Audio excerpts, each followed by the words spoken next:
अस्सलामुअलैकुम। बोल न्यूज में मैं हूं जवाद कमाल। मैं हूं आपके साथ रमशा साजिद। हेडलाइंस आप जान चुके हैं। बुलेटिन का आगाज करेंगे आम खबर से। आसाब की जंग कुछ देर में शुरू होगी। एशियन क्रिकेट की दो बड़ी टीमें आज टकराएंगी। दुबई की सैरा में पाकिस्तान और भारत के दरमियान जोर का चोर पड़ेगा। दोनों टीमें फॉर्म में है। कांटेदार मुकाबले की तवक्को है। आसाब की जंग है जो कुछ देर में शुरू होगी। एशियन क्रिकेट की दो बड़ी टीमें आज टकराने जा रही हैं। दुबई के सहरा में पाकिस्तान और भारत के दरमियान पड़ेगा जोर का जोड़। दोनों टीमें परफॉर्म में हैं और कांटेदार मुकाबले की तवक्को है।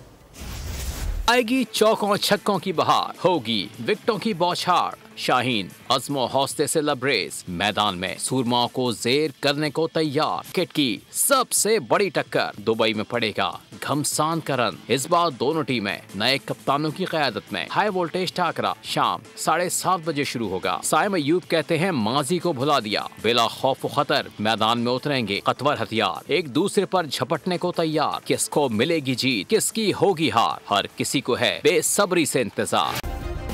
सब्सक्राइब करें और बेल दबाएं ताकि कोई खबर रह न जाए।